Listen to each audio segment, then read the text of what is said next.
بدترین بازی که رفتی تا الان کدوم بوده؟ اون 40 دقیقه اومدیم بیرون چه بازیه واقعا اسمشو من بگم خوش همه سازنده ها همینجوری بازی میساختن.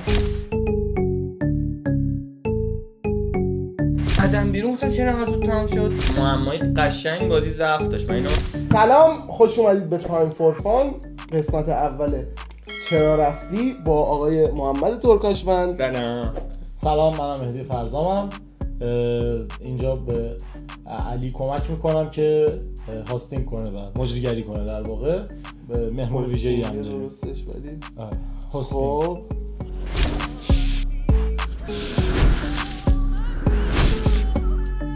بفرمایید آقای محمد جان، خودتون رو معرفی کنید، یه توضیح در مورد خودت بده. یه راست بگم چرا رفتم؟ نه دیگه مونده اون آخرش میپرسن ازت.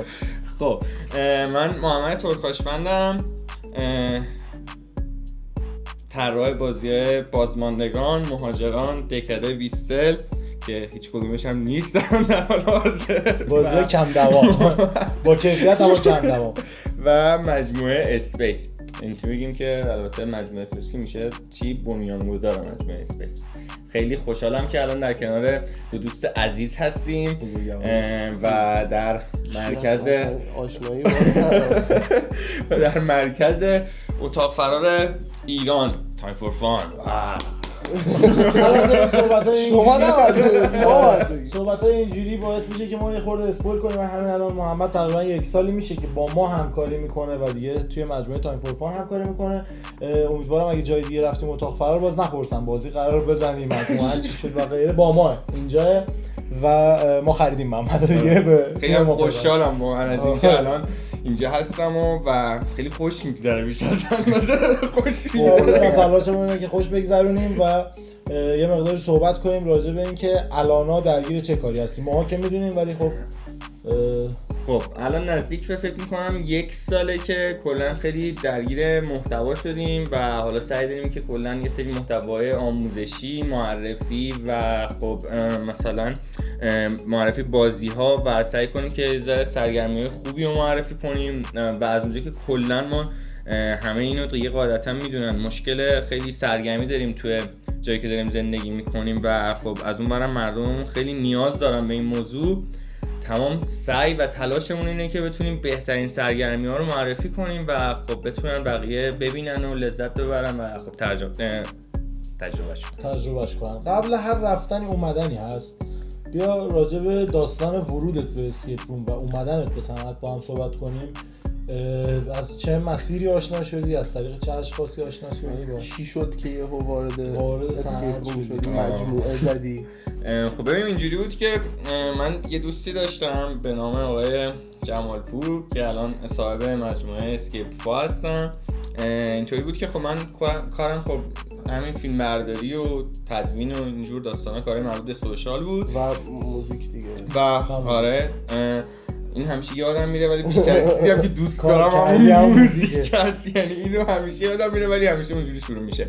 اینجوری بود که گفتش که بیا برای من یه پوستر بزن برای بازی. حالا اون موقع برای کدوم بازی؟ اون موقع آقای جمالپور عضوی از مجموعه اسکری بودن برای بازی اسکری. آره و برای بازی شی بود. میکنم سال 98 هم بود اون موقع. 99 آخرای 98 یا 99 دقیق یادم نمیاد حالا. طبق باف 99. آره. بعد من رفتم و یه پوستر گرفتم، عکس گرفتم پوستر. اینا خیلی خوششون اومد. بعد گفتن که خب اوکی پس بیا تیزر بازی رو هم بگیر. بعد من رفتم تیزر بازی هم گرفتم، باز خیلی خوششون اومد و اینجوری بودم که اصلا نمیدونستم اتاق فرار چی هست. یعنی مثلا اولین بار بود وارد یه فضایی میشم که دیزاین شده خیلی ترسناکه و اصلا خیلی عجیب بود برام. بعد گفتم اینا چه جوریه و شروع کرد توضیح دادن. حالا میان تیمی وارد میشن، بازی میکنن، میرن اتاق اینا. بعد گفتم که خب چیه اینا، آهنگ پخش میشه اینا؟ گفتن آره. گفتم خب آهنگا رو چیکار میکنی؟ گفتش که دانلود میکنیم. گفتم خب بیا من آهنگسازی میکنم، بیا مثلا برای بازی شروع کنیم آهنگسازی کردن. اونا هم خیلی مشتاق گفتن که اوکی و اینا نکنیم چقدر دردسر داشتیم سر هزینه و دیگه. بعدش من اینجوری شد که یه آلبوم فکر می‌کنم 8 ترکه ساختیم برای اون بازی. برای چی؟ همه این کارا برای چی؟ آره اینا همه برای چی؟ زمان بختک هم بالا بود. آره. بود. و حالا بعدش رفتیم برای وقتک هم ساختیم، یعنی اول ولی برای شی بود.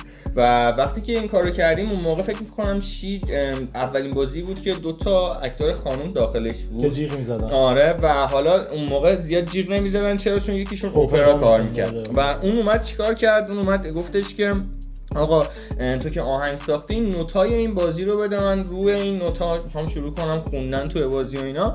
و این اتفاق شکل گرفت و خیلی جذاب شد کلا. ما اینجوری بودیم که خیلی بازخورد خیلی ویژه‌ای داشت از لحاظ موسیقی اون بازی برای اون تایمی که البته اون خانم اونجا بود. آره شی یه مدتی کل بازار رو گرفته بود، هر کی میگفت بازی خوب کجا رفتی میگفت شی. آره دقیقاً خیلی عجیب بود و حالا اینطوری شد که من از اون یه دونه بازی رفتم 2 تا بازی چیزایی گرفتم، از اون 2 تا بازی شد 4 تا و تقریبا اینجوری بود که سال 99 تا 400 من نزدیک به 50 تا آلبوم اتاق فرا ساخته بودم و چه تیزر و پوستر چه آره و اینا این یعنی تقریبا اینجوری بود که 50 تا بازی رو رفته بودم دیده بودم بدون اینکه بازی کنم، یعنی فقط رفته بودم دیده بودم و اینجوری بودم که خب الان من همه چیه اینا رو میدونم، عجب صنف باحالیه، چقدر حال میده، مثلا چقدر جذابه کلا اینا.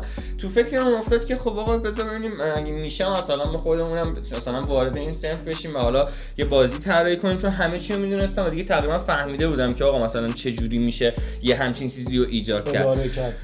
بزرگترین اشتباه زندگیتون انجام دقیقاً. و دومین بازی یعنی دومین مجموعه‌ای که رفتی بعد اسکری کجا بود؟ بلادی.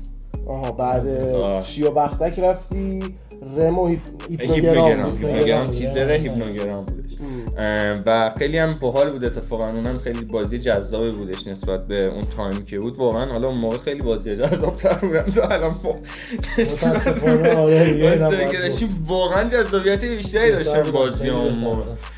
و همین ما حالا شروع کردیم و ما اولش که استاد زدیم 4 نفر بودیم، یعنی من 3 تا از دوستامو گفتم که آقا من یه همچین صنفی رو میشناسم، میدونم چی به چی و اینا، اگه اوکی این بیایم سرمایه گذاری کنیم و اینو بیاریم بالا و هم پایه بودن و خیلی قشنگی کار اینجوری بود که اونا بهم اعتماد کردن گفتن اوکی ما چون تو داری اینقدر مطمئن صحبت میکنی رفتیم جلو و ما بازی رو ساختیم. یعنی این شکلی بود که داشت رام میشه، 2 هفته مونده بود، هنوز اتاق فرار بازی نکرده بودیم، بعد هیچ بازی رو نرفته بودیم بازی کنیم. ای کاش همه سازنده ها همینجوری بازی میساختن که هیچ بازی رو نرن بعد بازی رو بسازن، چون حالا نمیدونم خواسته غیر خواسته خیلی مشابهت به وجود میاد، آدم راحت میشه اینا رو میبینه.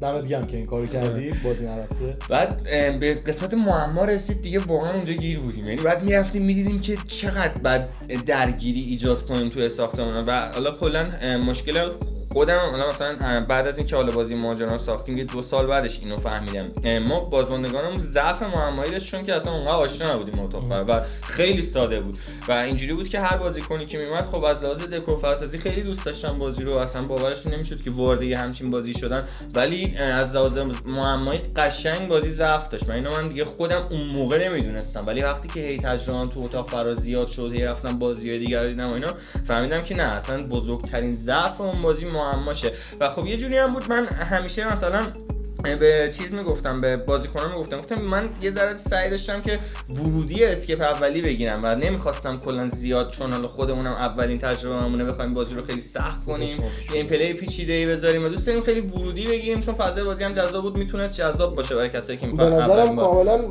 مناسب بوده، یعنی بازی بازماندگان ترس خیلی بالایی داشت، قاعدتا معما هم باید سبک، کیفی هم استانداردش واقعا بالا بود. یه دونه تندیس هم دست کردی باهاش، اول تندیس دکوراسیون سوم بود که هنرنمایی تو اختتامیه داشتی، تندیس رو بردی رفتی بالا، بعد بدون تندیس برگشتی سخنرانی کردی، تندیس رو دادی به شارون و خیلی اتفاقای قشنگ بود. اصلا جالب برای ما جالب بود. ما که میدونستیم چه خبره خیلی جالب، ما دلیلش رو میدونستیم، ما خیلی خوب دلیلش رو میدونستیم. آخه ببین مشکل چی بود، من داشتم به اتفاقا بچه‌ها میگفتم من هیچ مشکلی ندارم که الان بخوام بریم اونجا برنده شیم، که دیگه فقط اولین نفر نباشم من میرم اون پایین یه زرت ما دیرم رسیده بودیم تو نشستیم با دکوراسیون رو شروع میکنیم و تنها جایی که ما اصلا کاندید شده بودیم دکوراسیون بود. گفتم وای حاجی چقدر بده الان. بعد اصلا نگذاشت اولی مثلا اونجوری هم یه ذره اون نحوه برگزاری اون سن شکلی بود که خیلی سریع بود، یعنی 1 2 3 سریع اسم بازی رو میگفت، اصلا نذاشت من یه ذره به خودم میام فکر کنم تو گفت و رفتیم پایین. و بعد البته اینم بگم ماجی هم که اونجا بود من اینو هیچ وقت نگفتم، ما اومدیم یه بار صحبت کردیم من یه ذره وایسادم دیدم خبری نیست راستیت، نه کسی میاد بگه که آقا مثلا بفرما میکروفون و اینا، دیدم خبری نیست که رفتیم دیگه. بعد ماجی داشت اتفاقا تو اون تایم داشت صحبت می‌کرد، ویدیوهاش هست میتونیم درخواست وی آر بدیم بدین چه فکر کنم اونجا فرزان صالحی بود که صلاح ندید حتما صحبت کنیم. آره بعد دیگه من اومدم بعد یهو گفتش که آقا چرا رفتی بیا اونجا هم چرا رفتی بوده. بعد دیگه برگشتیم و خیلی هم استرس داشتم معلوم بود قشنگ این شکلی صحبت می‌کرد. ولی قشنگ و به یاد موندنی شد، متفاوت شد. حالا همون موقع میدونم یه خورده لحظه سختی برای آدم که همه توجه به آدمه و یه همچین سوتی صورت میگیره تو هم یه مقداری خجالتی هستی، یه مقداری با هم قاطی شده بود، یه خروجی قشنگی داشت. بین این همه تیزری که ساخته کدوم بیشتر از همه دوست داری؟ این آخری‌ها یه ذره کلا خیلی متفاوت شد. این بازی یه چیز خیلی دوست داشتم، همین آخرین چیزی که تقریبا کار کردیم اسمش چی بود؟ آفرین. آره اونم به خاطر این بودش که یو خورد تو تایم چیز آلبوم ایسورنا بهرام و اصلا این شکلی بود که ما قبلش هم که اصلا می‌خواستیم بریم تیزر رو بگیریم همچین برنامه‌ای نداشتیم. یه آلبومی که اومد رفتیم تیزر رو گرفتیم گفتیم این خیلی با هم دیگه میخوره. حالا درسته مثلا اتاق فرار داشتیم که از روی آلبوم ایسورنا بود، هرچند خب اونا هم مثلا تیزراشون یه قسمت‌هایی از آهنگا رو استفاده کرده بودن، ولی این دیگه چون خیلی ترند بود و اینا و اصلا من یه جوری هم رفتم اونجا تصویر برداری کردم یه دور آهنگو گوش دادم که سعی کنم یه ذره شبیه به اون آهنگ مثلا تیزر رو بگیریم و خیلی جذاب بود برام. یکم متفاوت تر از بقیه تیزر بود، معمولا همشون خب یه تو یه سبک مثلا فیلم برداری میشد و اینا، یه دونه اون بود دیگه. بازی گلیچ هم خیلی خوب بود، خیلی دوست داشتم. گلیچ اونم دوست داشتم. چرا؟ اونم چون برنامه‌ریزی داشتیم بابتش، بازی رو 2 بار بازی کرده بودم، کاملا میدونستم چی به چیه، خیلی جذاب بود کلا برای فیلم برداری و کلا هم محیطش رو خب قاعدتاً دیده بودیم همه دیگه، هر کدوم از اتاق‌هاش یه فضا و اینا خیلی جذاب بود. اونم برام واقعا دوست داشتم.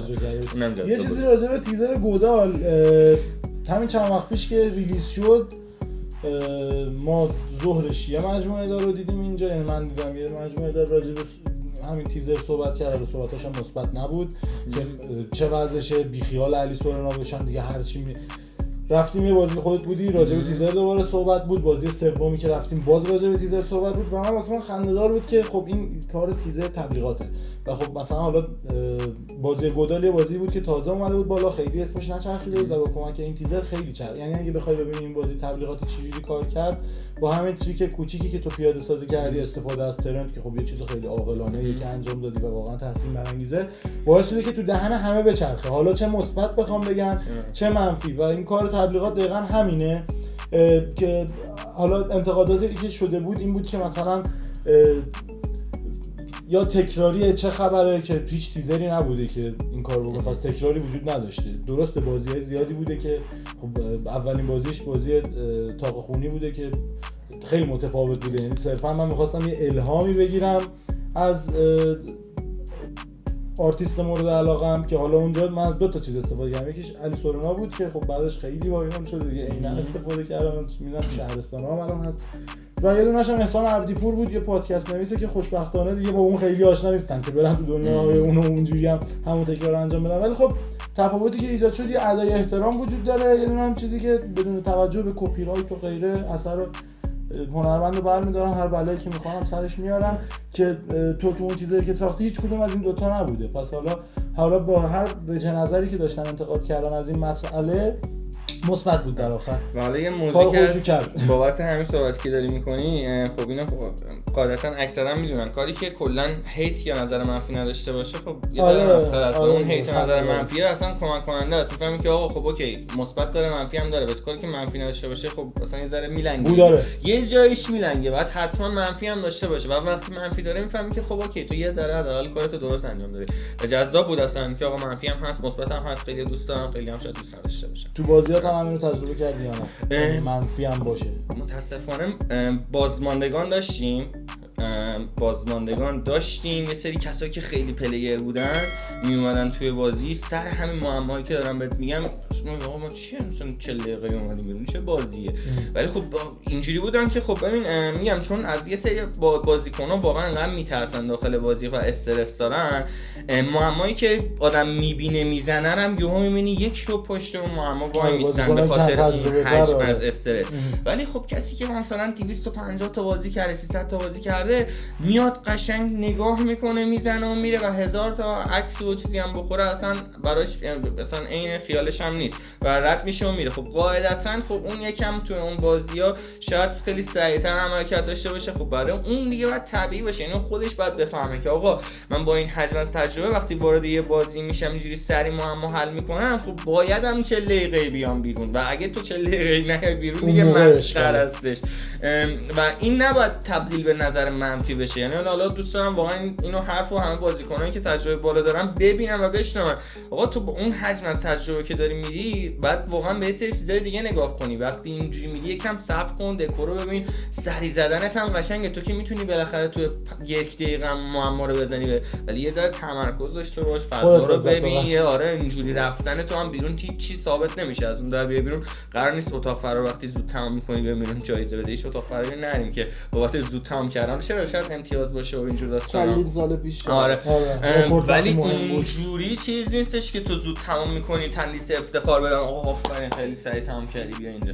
هرچند میام مجموعه داره خوشحالم میشن که زود میاد بیرون از بازیش. راحت‌تر اجرا میشه. مهاجران کامنت منفی نداشت.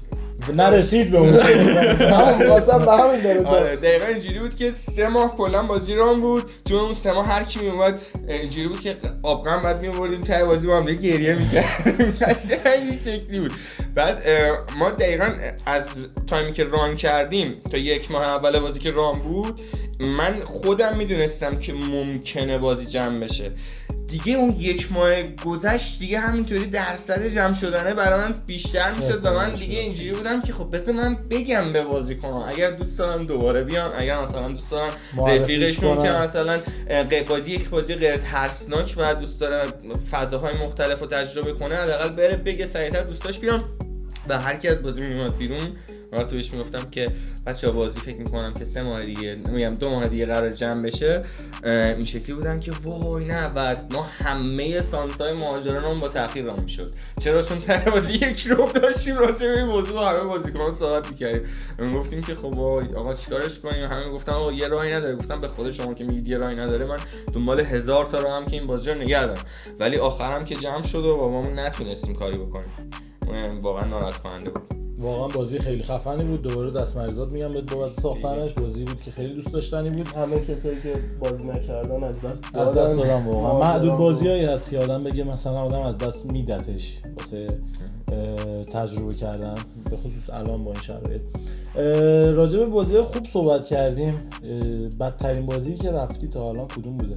بگم؟ آره قراره بگم. آره راحت باش. ببین من این شکلی بودم که یه تیم خیلی خوب بودیم ما برای بازی کردن. ببین ما بازی هم که میرفتیم، من حالا از بذار اول به اون نقطه برسه. بازی هم که میرفتیم و مثلا بازی شاید از لحاظ دکور خیلی ضعیف بود، از لحاظ معما خیلی ضعیف بود و هزاران تا مشکل بود توی اون بازی که میتونستیم بگیم اوکی این بازی به خاطر این دلایل ضعیفه. خب ولی تیممون انقدر جذاب بود و خوب با هم دیگه بازی می‌کردیم، همه بازی‌ها بهمون خوش می‌گذشت. یعنی اصلا میرفتیم تو بازی میرفتیم که خوش بگذریم. مثلا مهم نبود که بازی دکورش ضعیفه یا بازی مثلا معما نداره، خوش اون با هم بودن خوش می‌گذشت.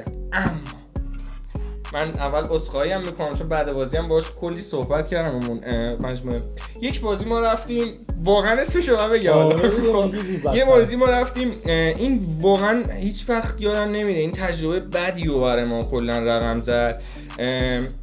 بازی عملیات CF بود. واقعا اون تجربه، اون حس خوبه. بازی هم دکور داره، هم معما داره، هم قرض شده بابتش و اینا، ولی اون حس رو از ما گرفت وسط بازی و واقعا این شکلی بودم که اون تنها بازی بود که من دوست داشتم فقط تموم شه بیام بیرون و اینجوری بود فیت شدیم وسط بازی، تموم شد اومدیم بیرون. یعنی به نظر اتاق آخر رو ندیدیم. اجرا از همه چی مهمه. آره واقعا اجرا از همه چی مهمتره. یعنی تو حتی یه چیز واقعا خیلی ضعیف یه اتاق هم داشته باشی، بتونی یه اتاق کلی سعی کنی کارهای مختلف کنی، از لحاظ اجرایی روش فکر کنی، میتونه خیلی تجربه خوبی رو رقم بزنه. اما تو یه طلا هم داشته باشی توی یه بازی کل اتاق آره اون میتونه واقعا تجربه بدی رو رقم بزنه و این اتفاق توی اون بازی برای ما افتاد. یعنی من اون بازی خیلی چیزا کم نداشته، واقعا خیلی هزینه شده بود، خیلی کار شده بود روی بازی، خیلی اکتور داشت، چندین نفر ما توی بازی میدیدیم، ولی واقعا تجربه خوبی نبود برای ما و من واقعا اذیت شدم توی اون بازی. و حالا بگم دقیقاً چه اتفاقی افتاد یا نه؟ ما داشتیم معما حل می‌کردیم، مثلا بازی پخش بود برام، یعنی اصلا این شکلی بود که این قفل اینجاست، معماش داره پخش بود، نمیتونستیم بفهمیم. آره. و من اینطوری بودم که خب یه ذره میریم بازی معمولا بعدم میاد هی بخوام به همه چی دست بزنم، میترسم مثلا که آقا مثلا نکنه این چیزو اشتباه بزنم، نکنه مثلا این اصلا ربطی نداشته باشه به این موضوع اینا. بعد حالا یه چیزی رو ما جابجا می‌کردیم و میگشتیم دنبالش و من این کارو نمی‌کردم. یهو توی بیسیم خورد که همکار گرامی، من مگه باید بهت بگم که دوربینم کار نمیکنه اینو بعد از اونجا برداری؟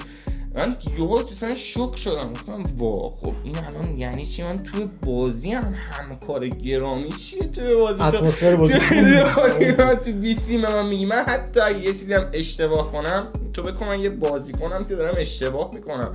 این جمله‌ای که تو اونجا به من گفتی اصلا واقعا شست همه چی بود. من اینجوری بودم که بچه بیسیمو بگیرید بیسیمو دادم، کلا بیسیم رفت یه گوشه و ما شروع کردیم هر کاری دوست داشتیم انجام بدیم توی بازی. همون شد که فیت شدیم از بازی بعد بیرون و دو تا اتاق آخر بازی رو ندیدیم متاسفانه. دو تا اتاق آخر بازی من خیلی الان دیگه خاطرم نیست بازی بود، یادم از اوپن مپ بود. آره تقریبا آره. زندان داشتیم. یه اتاقی بود تقریبا فکر کنم بسته بود، داشتم ما باید تمام اون قسمت اوپن آره اونو ندیدیم کلا، یعنی اومدیم بیرون.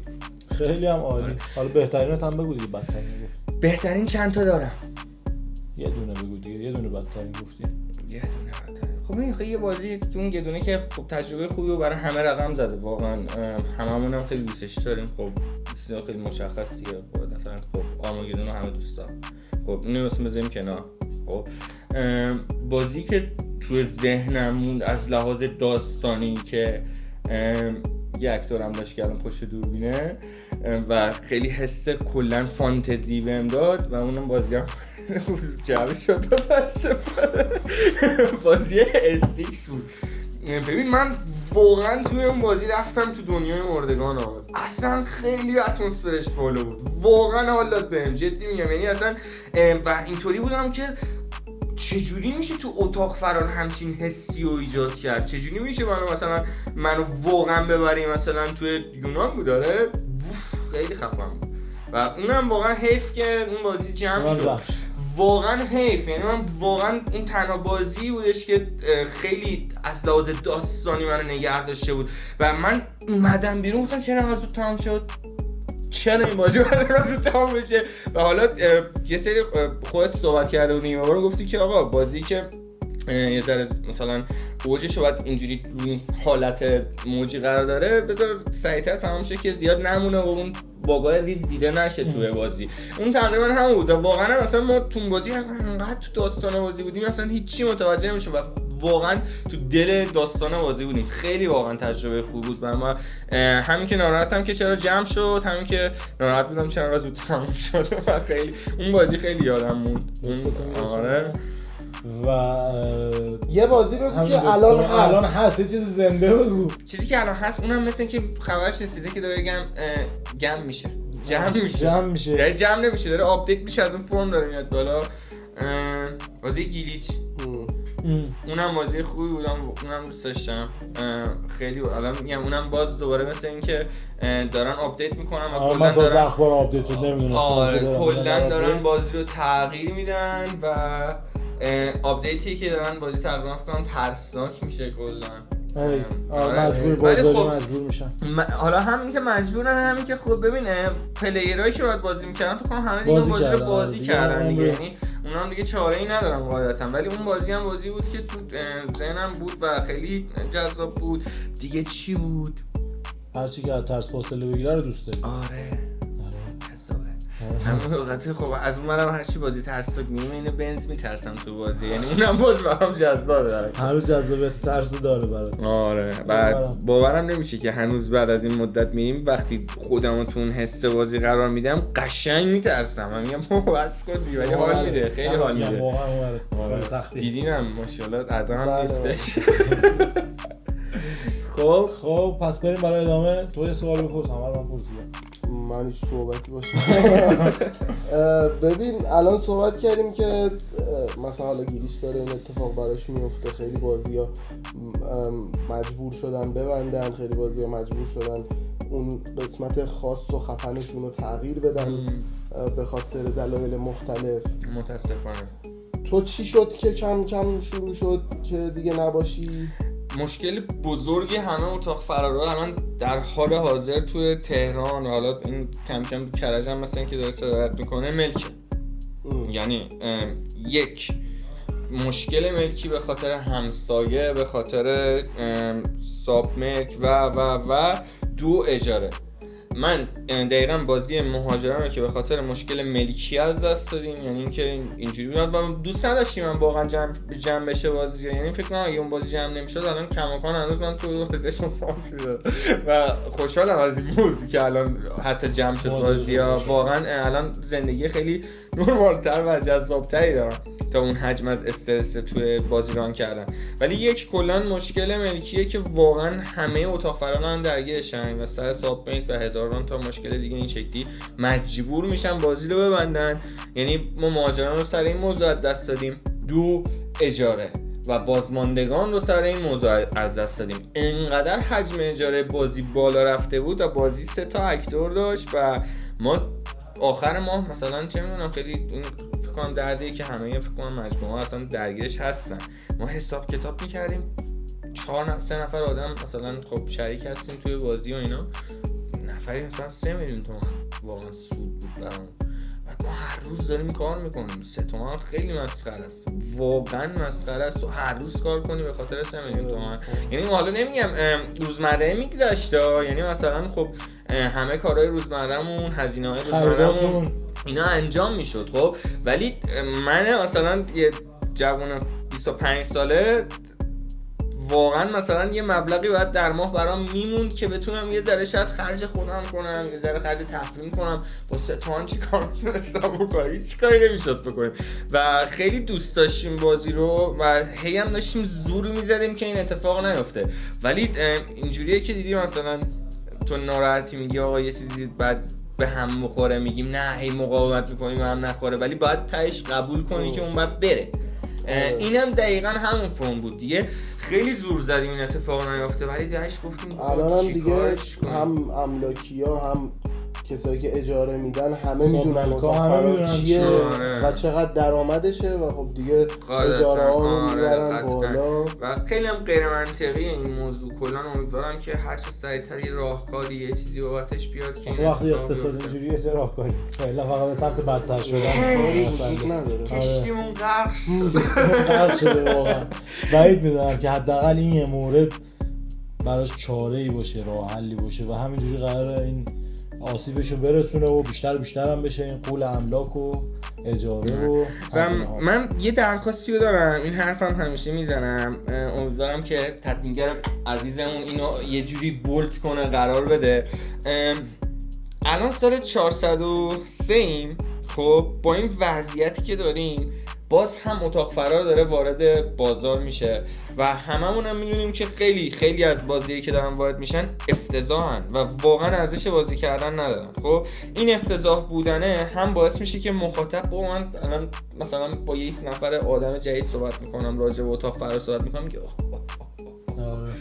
نه اصلا حرفشو نزن، بدش میاد از این موضوع. خب این بدش اومدنه به خاطر اینکه اون تجربه خوبی از بازی که رفته بازی کرده نداره. خب اینو من خواستم بگم که لطفاً فکر نکنید که این دنیاییه که آقا خیلی راحت میتونی توش وارد بشی، خیلی راحت میتونی بیای توش پول در بیاری و ببین من خودم به شخصه فردی بودم که علم این داستان رو نداشتم، یعنی نه علمی از بازی سازی میدونستم، نه خیلی بازیکن مثلا گیم و نمیدونم ویدیو گیم و بورد گیم و هیچی. خب من فقط صرفا اگه شاید بازی قشنگی تولید میکردم به خاطر اون خلاقیت بصری بود که به خاطر اینکه بچگی نقاشی میکردیم، شاید مثلا تصویر برداری میکردیم، اینا هر چی بود از اون در اومد. یعنی من اصلا هیچ شخصیت گیمینگی نداشتم از دوران کودکیم تا الان. خب ولی این که بدون هیچ خلاقیتی، بدون هیچ دانشی، بدون هیچ علمی وارد این صنف میشین که فقط بهتون فکر میکنید که اوکی یه بازی بزنید درآمد داره، واقعا اشتباهه. اول از همه که شما وارد این قضیه میشین هم درآمد نداری، چون میری بازی میکنی، بازیکن میاد و بازیتو میکوبه و فکر میکنم بیشتر از 3 ماه طول نمیکشه که همه بازیکن‌های خفن اومدن توی بازیتو کوبیدن، اول میخوره تو ذوقت. یعنی بزرگترین داستانی که هست میخوره تو ذوقت که میگی انرژی دیگه نداری برای این همه پول گذاشتم، این همه اجاره دادم، این همه فلان کردم، چی شد؟ این هم هر کی میاد بازیم داره تخریب میکنه بازیمو. خب این گزینه اوله، یعنی هم درآمدزاییت میفته، هم روحیت داغون میشه، همین که اون حجم از تایم و وقت و انرژی که گذاشتی همش پرت میشه. خب عزیز من اگه یه ذره فکر میکنم چه میدونم پرسجو کنی، یه ذره تحقیق کنی، حداقل 100 تا دونه بازی درست بری. خب 100 تا دونه بازی اتاق فرار خوب بری بازی کنی. قشنگ دارم با دوربین با تو دارم صحبت میکنم که همینجوری وارد این صنف میشی. 100 تا دونه بازی درست بری میتونی بفهمی که شاید این صنف ورودت به این صنف اشتباهه. یعنی همینطوری واقعا من درخواست میکنم وارد این صنف نشید. ما 100 تا بازی درست داریم الان نداریم، نه از اولش هم بخوای حساب کنی 100 تا هیجان میشد. هیجان میشد. پس اینو خواهش میکنم لطفاً حالا ما الانم توی یه مرکزی هستیم، خب تایم فور فان یه ذره میبیننش، حداقل اتاق فراریا میبیننش، میتونن این ویدیو رو شیر کنن، میتونن حالا کمک کنن به این صنف با هر چیزی که هست، با این جمله هر چی ممکنه که این حرف من دیده بشه. لطفاً همینطوری وارد این صنف نشید. این ضرر بزرگی که دارید به خودتون میزنید و افتضاحه. همین درست میگه واقعا. نیاید همینجوری، لطفاً تحقیق کنید. بیاد یک فرد تحقیق کرده رو داریم اینجا که البته خودت هم گفتی، خودت هم خیلی یلخی وارد شدی. آره منم خب من میگم من فقط یه نقطه قوت، آره نقطه قوت فقط صرفا این بود که اونم به خاطر خلاقیت، یعنی اگه اونم نداشتم منم هیچ فرقی با این افراد نداشتم. و حالا اینم من اینجوری بودم که واقعا اوایل بازی بازماندگان ما هنوز فکر می‌کردیم که مثلا یه چیز خیلی عادی تولید کردیم. خب و اصلا فکر نمی‌کردیم که شاید آقا این دکوری که ما زدیم واقعا تو اتاق فرار خوبه، یعنی جزو دکورای خوب حساب میشه. یکم که رفتیم بازی کردیم و اینا دیدیم واقعا مثلا خیلی تفاوت داره بازی خودمون با اونجوری بود. اون حس آره اونجوری بود که اصلا اون حس انگیزه تون بیشتر شد و دوست داشتیم که ادامه بدیم. میرفتیم میدیدیم نه واقعا یکی دو تا سرگردن بالاتر دکور بازی از بقیه بازی. حالا اینجوری هم نیست آدم خودش تعریف کنه زیاد جالب نیست، نه ولی میرفتیم رزومه بازیات مشخصه، 2 تا تندیس باف که داری، باید 2 تا دیگه هم می‌داشتی. سریع جمع شدن، حالا نمیخوایم وارد مسائل بشیم. حالا اون دوره سوم که تو توش تندیس گرفتی واقعا دوره‌ای بود که باید از دهن شیر در میومد اون تندیس‌ها، چون بازی‌ها واقعا قوی بودن، واقعا محشر بودن. دوره چهارم به خصوص بخش 402 شوخی بود، یعنی شاید علی هم با هم موافق باشه. بازی 402 چه اونایی که تندیس بردن چه اونایی که کاندید شدن شاید سال 99 هم شانس نداشتن که مثلا چیزی ببرن، حتی 98 شاید دوره اول هم اگه میبودن شانسی برای رقابت نداشتن. و خب میگم اون کار خفنی که انجام دادی تو همیشه پیشرفت کردی، این چیزی که من به چشم همیشه شاهدش بودم، همیشه دنبال بهتر شدن بودی و همین که مهاجران بازی از لحاظ کیفیتی استانداردی بخوای بررسی کنی اصلا قابل قیاس نیست. بازماندگان و این نشون میده که اگه بازی سومی وجود داشت طبیعتا مسیرت رو به پیشرفت بود. پس اسباب اینکه بیخیال این پیشرفت شدی به جز مالی چیز دیگه ای بوده؟ یه مشکلی که بود، حالا مالیه واقعا یه بخششه و حالا میتونه آدم واقعا یه جوری همیشه زندگی کنه که زیاد مالیه بهش فشار نیاره، ولی کلا اصلا اتاق فرا یه جوری بود که اون گردوندنش اینا وقت خیلی زیادی رو از آدم میگیره و حالا من چون خودم کارهای مختلف میکردم و حالا علاقم خیلی به کار دیگه این همون آهنگسازی و حالا تصویر و ادای بیشتر بود، تو این بازه 2-3 ساله‌ای که کلا تو اسکیپ روم بودم و بازی داشتم کلا اینا کنسل شده بود و اصلا من هیچ وقتی نداشتم برای انجام این کارا و همینش یه ذره اذیتم میکرد و احساس میکردم که درسته شاید توی یه جا دارم پیشرفت میکنم ولی اون بعد دیگه هم بسته شده و اصلا هیچ استفاده‌ای نمیتونم ازش داشته باشم. یکی از دلایل اینه که میگم الان خیلی هم خوشحالم وقتی دوباره اومدم بیرون و دوباره اون بعدم باز شده، دقیقاً سر همین موضوعه، اینکه تو اون فضا آدم بسته میشه و شاید مثلا واقعا اتاق فرار داشتن به یه کسی مثلا این من واقعا به دردش نخوره، ولی خب هستن خیلی‌ها که واقعا لذت میبرن، واقعا هم لذت بخش اتاق فرار داشتن، یعنی یه چیزی 50-50 واقعا بستگی به اون فردی داره که اون ور داره اون بازی رو میگردونه. همین. بیشتر از همین مثلا ممنونیم ازت محمد جان، مرسی از شما، ممنون که اومدی از این اتاق فرقیه. آره محمد معمولا پشت دوربینه، حالا اینجا استثناً، البته جلو دوربینم هستی ولی صورتت نقاب داره. در نهایت من یه سوال کامل قطعی ازت میخوام بپرسم. حالا کلی صحبت کردیم در مورد این قضیه، ولی اگر یه نفر ازت بپرسه تو یک کلمه بگو چرا رفتی، چی میگی؟ کش. کش چیه؟ ما خیلی روش کار میکنیم ولی خب هنوز این چیزا میزنه. آره این مشکلاتو داره، پس مشکلات مالی بود. قطعا. همین میخواد پول درارید نه تو اتاق فرار. نه حرفیه که از صحبت واقعا هیچی نداره. مرسی که تحملمون کردید تا قسمت دیگه. حتما برامون بنویسید که کدوم مجموعه‌ای که الان دیگه نیستن و دلتون براشون تنگ شده و دوست دارید اینجا بشینن و ببینید و دلایل رفتنشون رو بدونید، از مجموعه قدیمی‌تر یا حتی جدیدترها که خیلی زود رفتن، و اینکه حتما سابسکرایب و لایک و اینا یادتون نره. اولین کسی که خوشحال میشه خود محمده و همین دیگه. خوش بگذره. خوش بگذره.